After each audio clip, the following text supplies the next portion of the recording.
Hello. હા લઈ આવ્યા ને વહુ. હા હા હા લઈ આવ્યા હો. અરે હાવ ગરીબ ઘરની છે, ગરીબ ઘરની ભિખારી છે, હાવ કાંઈ છે નહીં ત્યાં. હા હા. ભિખારી છું, ગરીબ ઘરની છું. હવે હું તમને કહું કેમ હું ભિખારી છું અને કેમ હું ગરીબ છું. હાલો. અરે મમ્મી, આ મોબાઈલ કેવો મસ્ત છે, કાં કેવો મોટો મોટો મોબાઈલ છે. અરે ગાંડી, આ મોબાઈલ નથી, આ ટીવી છે, આને ટીવી કહેવાય. મમ્મી, આ તો કેટલો મોટો મોબાઈલ છે, આ તો મોબાઈલ નો કહેવાય. ટીવી છે, મોબાઈલ નહીં, ટીવી છે આ. એવું છે, હું પાછી ગરીબ ઘરની રહી અને મેં આવું કઈ મારા ઘરે જોયું ન હોય એટલે મને કઈ ખબર હોય નહીં. મમ્મી, આ કેવું મસ્ત કાચ વાળો કબાટ છે કા, અને એમાં તે જો ઠંડી ઠંડી હવા આવે છે.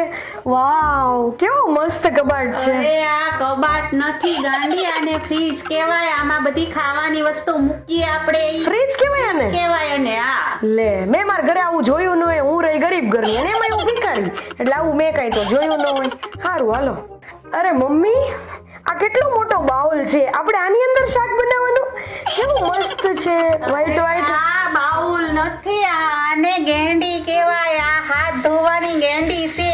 એવું છે? અહીંયા હાથ ધોતા હોય. એવું છે, આમાં શાક નહીં વઘારવાનું? ના. અરે રે, હું ગરીબ ઘરની રહી, મને જ કઈ ખબર હોય ને, મેં કઈ હું મારા બાપાને ઘર જોયું ન હોય.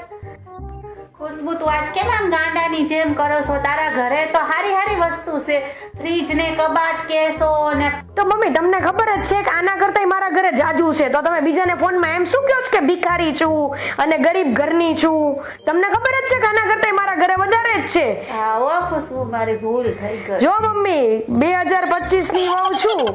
કાયદામાં રહેશો તો ફાયદામાં રહેશો, સાસુપણું કરશો તો હું વહુપણું કરી શકતે, પણ હા તમે માની જેમ રાખશો તો હું દીકરી થઈને રહીશ. બાકી આ 2025 ની વહુ છે હો. હેલો. હા, કેમ છો મમ્મી? બસ મજામાં છું. શું કરો છો? આ જો બેઠી છું. તબિયત પાણી આરામ? હા ઓ સારા. જમી લીધું? ના રે ના, હજુ તો બાકી છે. ટાઈમે જમીન દવા લઈ લો. અરે હજુ તો અમારે રાંધતા 2-2:30 વાગશે. શું કર? ભાભી વહેલા જમવાનું નથી કરી દેતા? ના રે ના, શું કરતી હોય રસોડામાં કોણ જાણે. તબિયતનું ધ્યાન રાખો, દવા વહેલા લઈ લેજો. એ હા હો. મમ્મી, જમવાનું બની ગયું છે, આપી જાઓ અહીંયા. આપી જ જવાનું હોય ને, પૂછવાનું થોડી. અહીંયા 2 વાગ્યા, હવે તો જમવાનું આપવાનું જ હોય ને. કરતા ઓલી મોટી વહુ હારી, દિવસમાં 2-3 વાર ફોન કરીને ખબર પૂછે અને પૂછે કે મમ્મી જમ્યા કે નહીં એમ.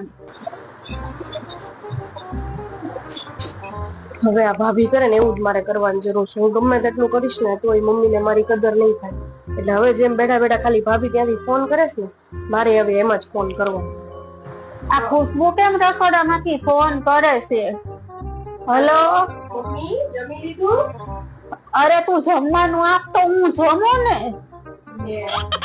તો હું તમને ઓલા મોટા ભાભી જેવી રીતના ફોન કરીને પૂછે છે, જો હું એમ પૂછી દઉં તો તમને મારી કઈ મદદ થશે.